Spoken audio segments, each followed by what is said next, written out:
Hello friends, welcome to my YouTube channel SSC exam preparation. मैं हूं अर्चिता नयन और आपके सामने फिर से हाजिर हो चुकी हूं एसएससी सीएचएसएल के प्रीवियस ईयर के क्वेश्चंस के। दोस्तों, ये जो सारे क्वेश्चंस हैं वो 11 जुलाई 2019 को फर्स्ट शिफ्ट में पूछे गए थे, क्योंकि प्रीवियस ईयर के क्वेश्चंस की डिमांड बहुत ही ज़्यादा आ रही थी कि आपको प्रीवियस ईयर के क्वेश्चन चाहिए। इस कारण हमने सोचा कि आपके लिए ये ज़रूर अवेलेबल करवा दूँ। साथ ही साथ दोस्तों, ये जो है आपका यहाँ पे तीसरा पार्ट है। इसके पहले के पार्ट में हमने रीजनिंग और जीके करवा के रखा है, तो जिन लोगों ने वो दोनों वीडियोस नहीं देखे हैं वो हमारे चैनल के वीडियो लिस्ट में जाकर ज़रूर से ज़रूर देख लीजिए। तो चलिए अब देखते हैं आज के वीडियो को। आज हम बात कर रहे हैं मेनली मैथ्स की। मैथ्स में कौन कौन से क्वेश्चन 11 जुलाई 2019 को पूछे गए थे, ताकि आपको समझ में आ सके कि किस तरीके से प्रीवियस ईयर के क्वेश्चन पूछे जाते हैं, तो आप आसानी से इसे कर सको। तो चलिए शुरू करते हैं। तो सबसे पहला क्वेश्चन आपके स्क्रीन पे दिख रहा होगा, कह रहा है कि अभ्यास सत्र के दौरान किसी स्टेडियम में एक एथलीट किसी वृत्ताकार पथ पर दौड़ रही है और उसके कोच वृत्त के किसी बिंदु पर तथा उसके फिजियोथेरेपिस्ट वृत्त के केंद्र पर खड़े होकर उसका प्रदर्शन देख रहे हैं। कोच को लगता है कि वो 72 डिग्री का कोण 1 मिनट में कवर कर रही है। उसके फिजियोथेरेपिस्ट द्वारा किए गए माप के अनुसार 1 सेकेंड में उसके द्वारा कवर किया गया कोण क्या होगा। तो चलिए देखते हैं। तो जैसा कि आपके स्क्रीन पे क्वेश्चन दिख रहा है, कह रहा है एक प्रैक्टिस सेशन था जिसमें किसी स्टेडियम में एक एथलीट ने किसी वृत्ताकार पथ पर दौड़ रही थी। जैसे कि हमने यहाँ पे एक वृत्ताकार पथ इस तरीके से आपके लिए बना दिया। अब कह रहा है उसके कोच वृत्त के किसी बिंदु पर हैं। यहाँ पर हमने मान लिया कि उसके कोच हैं, ये उसके कोच हो गए। अब कह रहा है उसके फिजियोथेरेपिस्ट वृत्त के केंद्र पर खड़े होकर उसका प्रदर्शन देख रहे हैं। यहाँ पे उसके फिजियोथेरेपिस्ट देख रहे होंगे। कह रहा है कोच को लगता है कि वो 72 डिग्री का कोण 1 मिनट में कवर कर रही है, तो उसके फिजियोथेरेपिस्ट द्वारा किए गए माप के अनुसार 1 सेकेंड में उसके द्वारा कवर किया गया कोण क्या होगा। तो सबसे पहले हम यहाँ पे क्या करेंगे, हमने इस तरीके से इसे मिला दिया, एक लाइन खींच दिया। उसके बाद आप देखो यहाँ से हमने एक जीवा खींच दी और फिर इधर से भी एक जीवा खींच दी और इसे मिला दिया। इस तरीके से आपका बन गया है, क्योंकि एथलीट जो है वृत्ताकार पथ पे लगातार दौड़ रही है। अब कह रहा है कि वो 72 डिग्री का कोण 1 मिनट में कवर कर रही है। आपसे बोला कि 1 मिनट में कितने डिग्री का कोण कवर कर रही है, तो 72 डिग्री का। तो उसके फिजियोथेरेपिस्ट द्वारा किए गए माप के अनुसार 1 सेकेंड में उसके द्वारा कवर किए गए कोण का आपके बारे में पूछ रहा है। अब अगर 72 डिग्री वो यहाँ पे कवर कर रही होगी, किसी जगह पे वो 72 डिग्री का कोण कवर करती है 1 मिनट में, तो कह रहा है कि 1 मिनट में अगर 72 डिग्री का करेगी तो 1 मिनट इक्वल टू 60 सेकेंड्स। तो यहाँ पे अगर हम देखें तो 72 डिग्री का कोण अगर 1 मिनट में करती है वो 72 डिग्री, जो यानी कि 60 सेकेंड में वो करती है 72 डिग्री का कोण करती है, तो 1 सेकेंड में वो कितना कवर करेगी, तो 1 सेकेंड में वो कवर करेगी 72 डिवाइडेड बाय 60, यानी कि ओवरऑल 12 छक 72 और 12 पचे 60। तो यहाँ पे ये हमारा आ जाएगा कितना, तो 1.2। यहाँ पे हमारा आ चुका है 1.2 डिग्री का कोण कवर कर रही है। कोच के द्वारा 1.2 डिग्री का कवर किया, तो फिजियोथेरेपिस्ट के द्वारा वो कितना करेगा, तो इसका जस्ट डबल, तो 2.4 डिग्री का कोण वो कवर करेगा। बहुत ही सिंपल क्वेश्चन था। सबसे पहले हमने देखा 1 मिनट में पूछा और यहाँ पे फिर बोल दिया 1 सेकेंड में। तो सबसे पहले हमने मिनट को सेकेंड में चेंज किया, फिर 60 सेकेंड इक्वल टू 72 डिग्री, तो 1 सेकेंड इक्वल टू कितना होगा, तो 1.2 डिग्री। तो कोच ने देखा कि एथलीट जो है 1.2 डिग्री कवर कर रही है, तो फिजियोथेरेपिस्ट के अनुसार वो कितने डिग्री कवर कर रही होगी, तो 2.4 degree, option number 4। Next question है cosec square 30 plus sine square 45 plus sec square 60 plus tan square 30 degree का वैल्यू बताओ। बहुत ही सिंपल है, हमने यहाँ पे वैल्यू पुट कर दिया। cosec 30 साइन 30 होता है 1/2, तो cosec 30 इसका जस्ट अपोजिट जो कि 2 हो गया, तो हमने इसे कर दिया 2 का whole square plus sine square 45, sine 45 होता है 1/√2, तो 1/√2 का whole square plus sec square 60, sec 60 कितना होता है, तो 2 का whole square plus tan square 30, tan 30 कितना होता है, तो 1/√3 का होल स्क्वायर। अब हम यहाँ पर देखेंगे तो 2 का स्क्वायर 4 प्लस 1/2 प्लस 2 का स्क्वायर 4 प्लस 1/3। अब हम यहाँ पे एलसीएम आसानी से इसे ले सकते हैं, 6 एलसीएम हो गया और 4 4 8, 8 6 48। उसके बाद हमने यहाँ पे कर दिया 3 और 2, तो ये आपका ओवरऑल आ गया 53 डिवाइडेड बाई 6। आपका आंसर हो गया 53 divided by 6, option number 2। Next question है क्वेश्चन नंबर 3, किसी वस्तु का अंकित मूल्य है 900 रुपए, उसे 2 क्रमागत छूट के बाद 648 में बेच दिया गया। यदि पहली छूट 20% थी तो उसकी दूसरी छूट की प्रतिशत दर क्या होगी? बहुत ही सिंपल है, हमने देखा 900 में खरीदा और 648 में बेच दिया, यानी कि ओवरऑल उसने कितने की छूट दी? तो 900 माइनस 648, यानी उसने 252 रुपए की छूट दे दी। कह रहा है पहली छूट थी 20%। अब अगर 900 पे पहले उसने दिया 20% का छूट, यानी कि उसने सबसे पहली छूट दी 720 रुपए में बेचना चाहा और दूसरी छूट दी 648 रुपए की। तो अगर आप देखो यहाँ पे दूसरी छूट दी है 648 रुपए की, तो 720 से 648 कम है, कितना कम है? तो 8 2 10, 7 4 11 1 12, 72 कम है, तो 72 कम है कितने में? तो 720 में मल्टीप्लाई बाय 100। अब यहाँ से हमने निकाल लिया तो कितना आ गया? 10% दूसरी छूट हो गई, ऑप्शन नंबर 3। नेक्स्ट क्वेश्चन है क्वेश्चन नंबर 4। कह रहा है किसी प्रश्न पत्र का पूर्णांक 300 है। कोई प्रश्न पत्र है जिसका पूर्णांक है 300। मूल्यांकन के 3 घटक है, सैद्धांतिक परीक्षा x, व्यवहारिक परीक्षा y और परियोजना कार्य z में अंकों का विभाजन 6:5:4 है।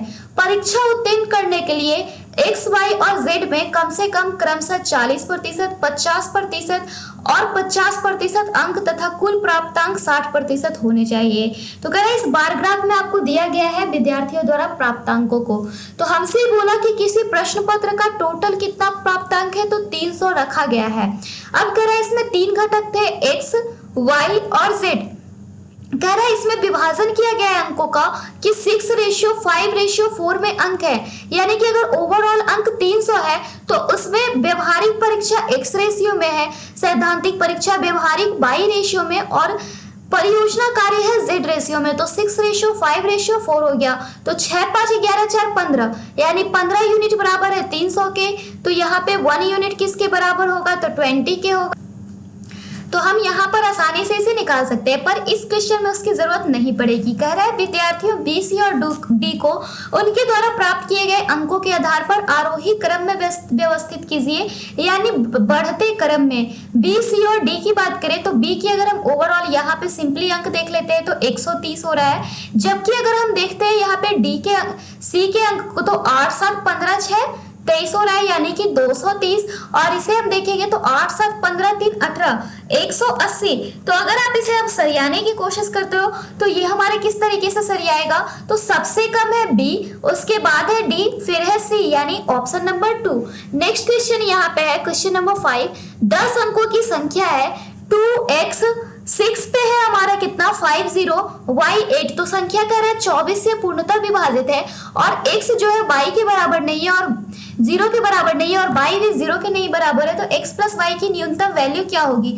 हमने देखा 2x 6 और हमने आपको बताया कितने जीरोस हैं, तो 5 जीरोस हैं, y एंड 8।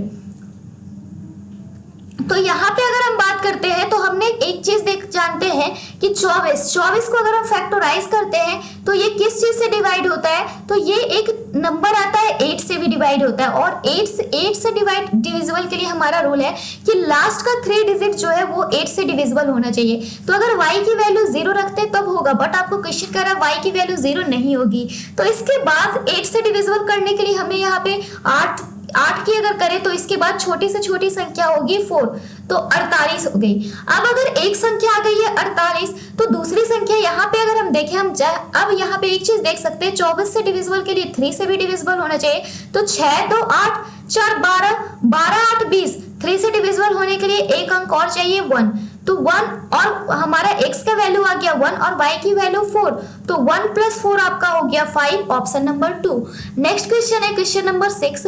ए ने 2 वस्तुएं क्रमशः 200 और 300 में खरीदी और उन्हें क्रमशः 5% और 10% के लाभ पर बेच दिया, तो उसकी कुल लाभ प्रतिशत क्या थी? बहुत ही सिंपल है, चलिए देखते हैं। ए ने खरीदी है 2 वस्तुओं को 200 और 300 में, एक को बेचा 5% पे और दूसरे को 10% पे। अगर पहले को 5% के लाभ पे यानी 200 गुना 105 डिवाइडेड बाई 100, तो ये आपका ओवरऑल हो गया 210 रुपए। जबकि दूसरी वस्तु 300 का था, उसे 110 में बेचा, तो 300 गुना 110 डिवाइडेड बाई 100, तो 330। अब कह रहा है उसका कुल लाभ प्रतिशत क्या था, तो उसने कुल खरीदा 500 रुपए में और बेचा कितने में, तो 200 प्लस 330 यानी 0 3 1 4 540। तो 540 में बेचा और पहले उसने खरीदा था 500 में, तो ओवरऑल उसकी प्रॉफिट कितनी हुई 40 रुपए की। और परसेंटेज की बात करें तो 40 डिवाइडेड बाई 500 मल्टीप्लाई बाई 100, तो ये हमारा आ गया कितना, तो 8%, ऑप्शन नंबर 2। नेक्स्ट क्वेश्चन है क्वेश्चन नंबर 7।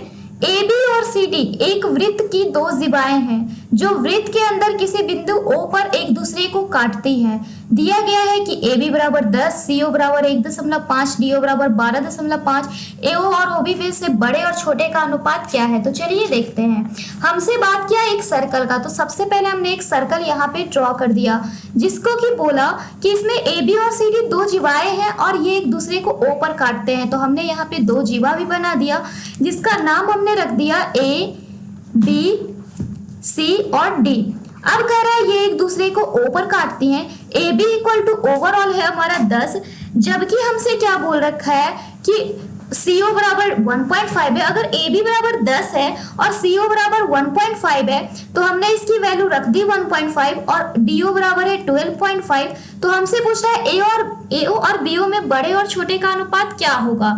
तो हमें एक चीज पता होना चाहिए, अगर दो जीवाएं एक दूसरे को काटती हैं तो हमारा एक फॉर्मूला होता है, उसे हम यहाँ पर देख लेते हैं।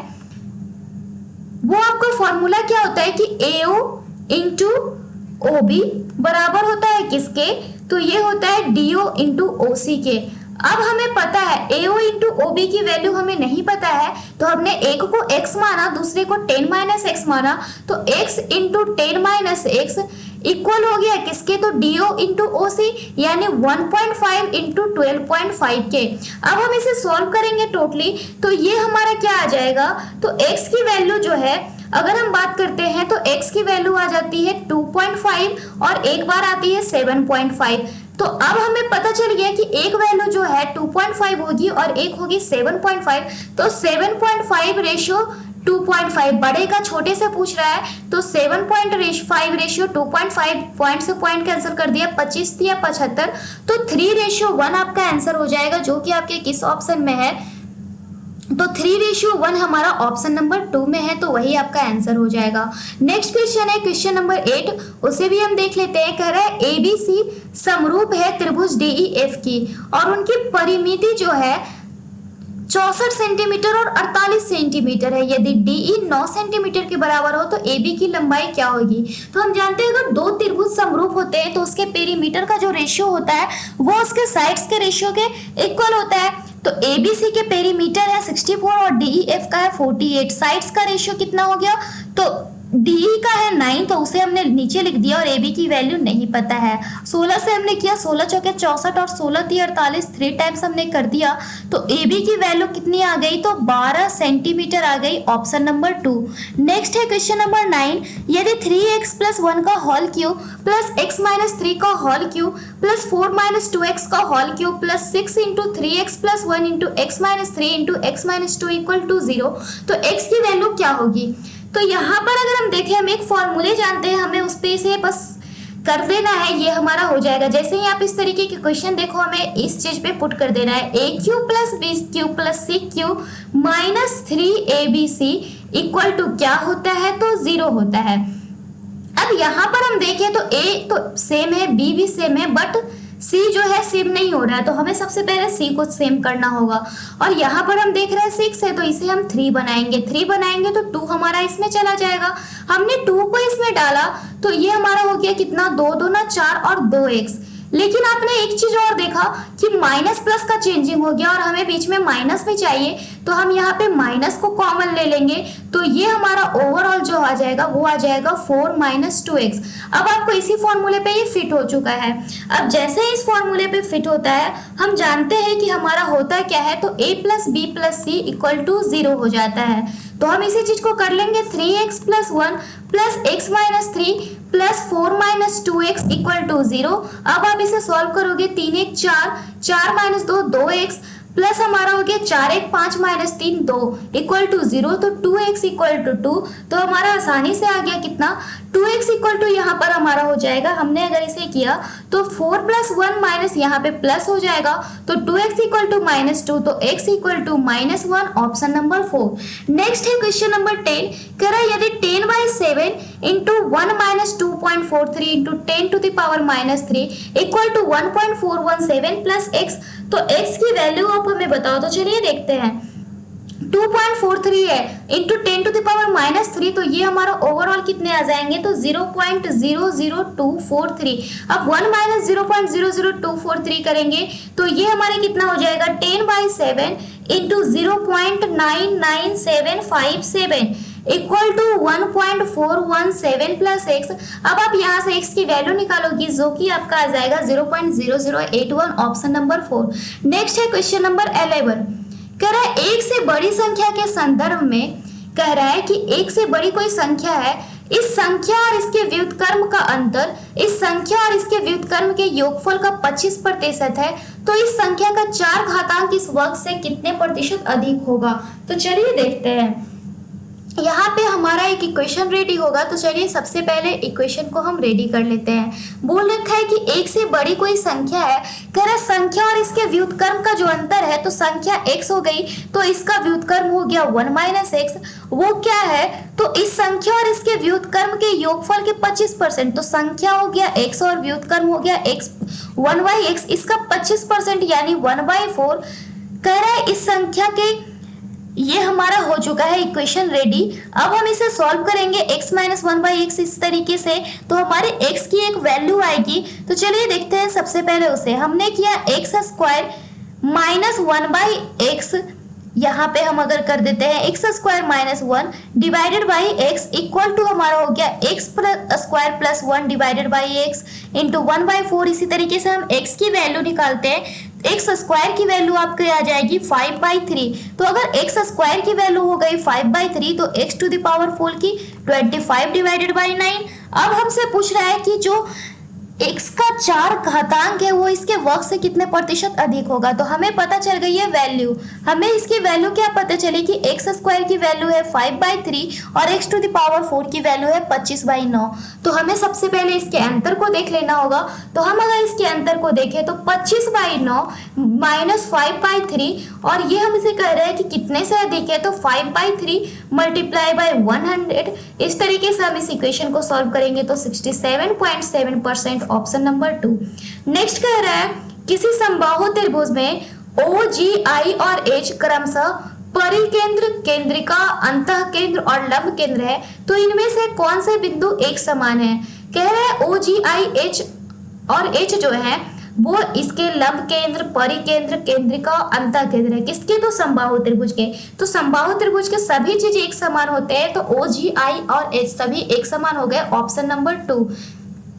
नेक्स्ट है क्वेश्चन नंबर 13 जो है टाइम एंड वर्क का है।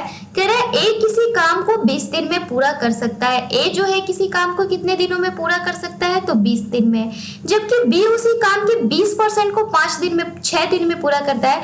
20% यानी 1/5 काम को अगर 6 दिन में पूरा करेगा तो टोटल काम को करेगा 30 दिन में, तो बी हो गया 30 दिन में। हम एलसीएम लेंगे 20 एंड 30 का, तो 60।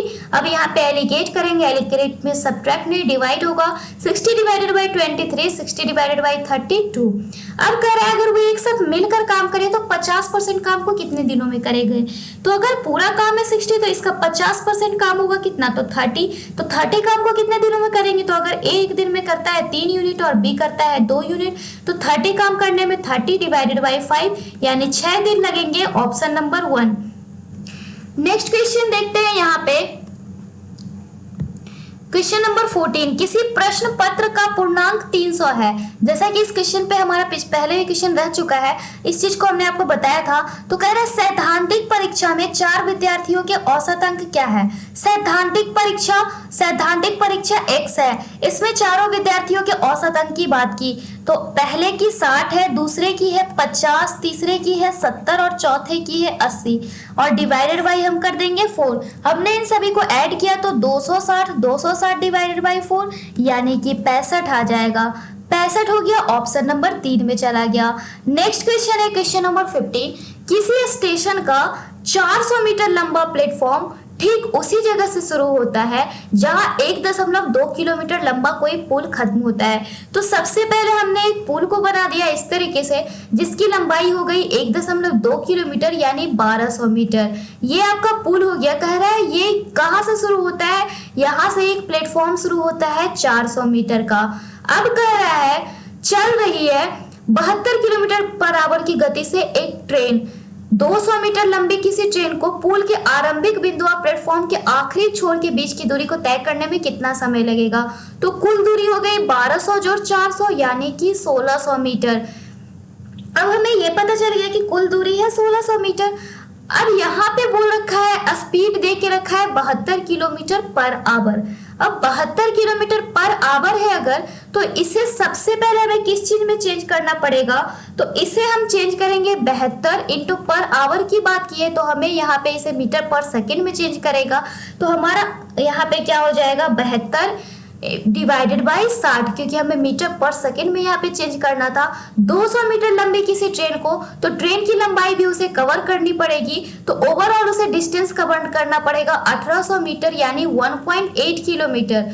अब अगर हम यहाँ पे बात करें, हम जानते हैं डिस्टेंस इक्वल टू क्या होता है, दूरी बराबर 4 गुना समय यहाँ पे होता है। तो दूरी हमारी हो गई 1.8 किलोमीटर और समय की बात कर रहा है यहाँ पे, तो इंटू 60 डिवाइडेड बाई हमारा हो जाएगा कितना, दूरी हो गई यहाँ पे हमसे पूछ रहा है यहाँ पे कि इसकी यहाँ पे टाइम कितनी कवर करनी पड़ेगी, तो डिवाइडेड बाई हमें सबसे पहले स्पीड को करना पड़ेगा। तो हमने स्पीड को कर दिया डिवाइड, ऊपर में 60 डाल दिया, 0 हमारा नीचे चला गया, 18 चौके 72।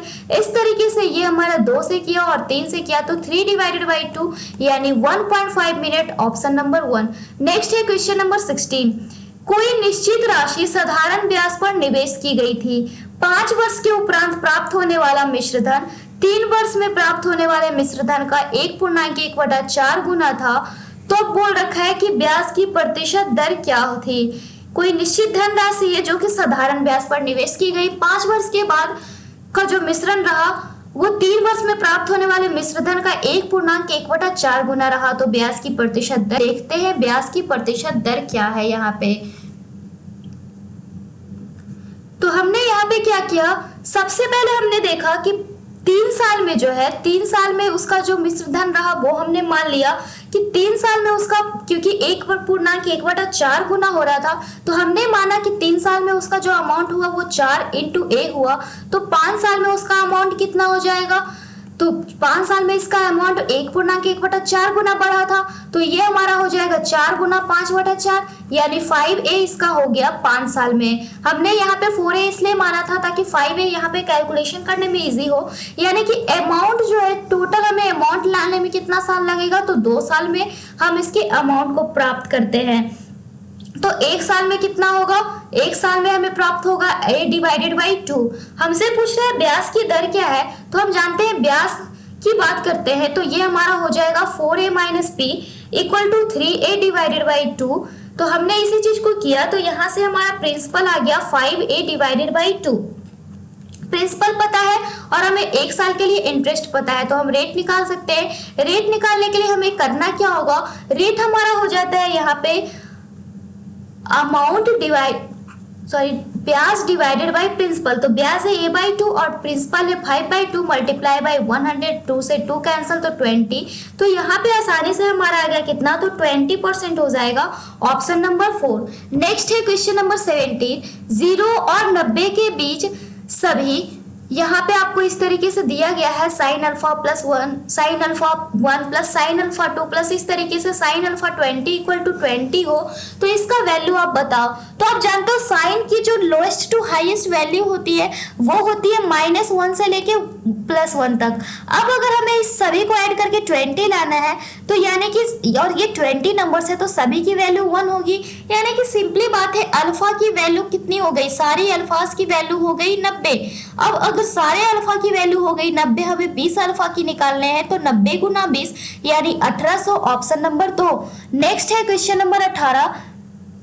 1088 वास्तविक संख्याओं का औसत शून्य है, उनमें से अधिकतम कितनी नकारात्मक हो सकती हैं। अब अगर 1088 वास्तविक संख्याओं का औसत शून्य होगा, यानी कि बस एक संख्या जो है नकारात्मक, यहाँ पे 1087 संख्या जो है नकारात्मक होगी, तब तो इसका औसत शून्य आएगा, तो 1087 हो जाएगा। उसके बाद अगर नेक्स्ट क्वेश्चन की बात करते हैं, तो किसी संख्या के वर्ग तथा उसके घन के व्युत्क्रम का अनुपात 243 डिवाइडेड बाई 16,807 है। तो संख्या क्या है, तो 243, ये 3 का यहाँ पे हो जाएगा क्यूब। और अगर यहाँ पे बात करते हैं 3 डिवाइडेड बाई 7, किसी संख्या के वर्ग और उसके घन के व्युत्क्रम का अनुपात पूछ रहा है, तो यहाँ पे अगर हम देखें तो घन और उसके व्युत्क्रम का अनुपात कितना हो जाता है, तो संख्या हमारी होगी अगर 3/7, तो आप इसके वर्ग को देखो तो इसका वर्ग होता है 9 डिवाइडेड बाई 7 सते 49।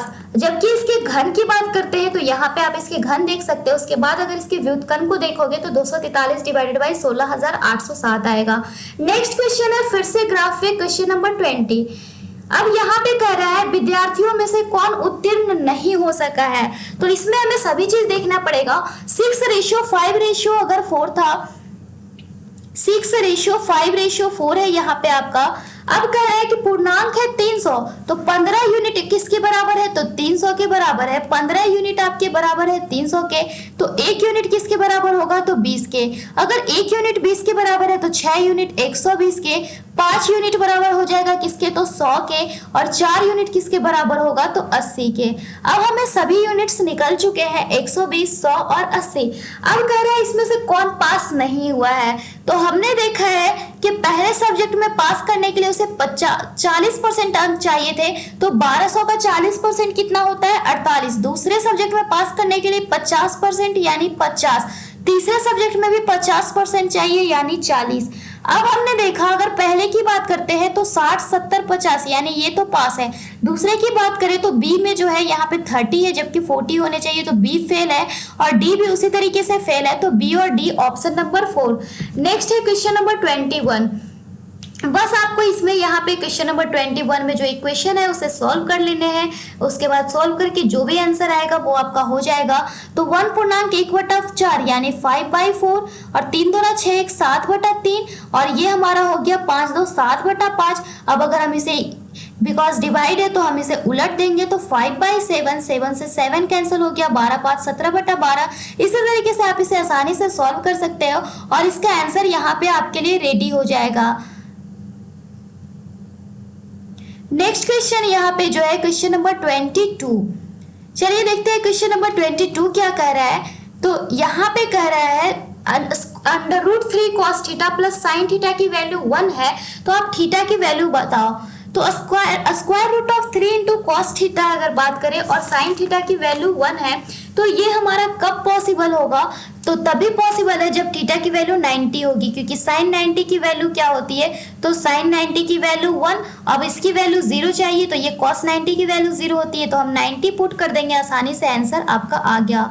नेक्स्ट क्वेश्चन है क्वेश्चन नंबर 23। फिर से उसी ग्राफ पे कह रहा है व्यवहारिक परीक्षा में सी ने बी से कितने प्रतिशत अधिक अंक प्राप्त किए हैं। तो सी ने बी से कितने प्रतिशत अंक अधिक अंक प्राप्त किए, तो सी है 60 और बी है 30 यानी 30 यूनिट। अब अगर परसेंटेज की बात करते हैं तो 30 डिवाइडेड बाई 50 मल्टीप्लाई बाई 100 यानी 60%। तो यहाँ पे आपको 60% ही आंसर होगा, एग्जाम में यहाँ पे गलती कर दिया गया था, तो 60% ऑप्शन नंबर 3। नेक्स्ट है क्वेश्चन नंबर 45।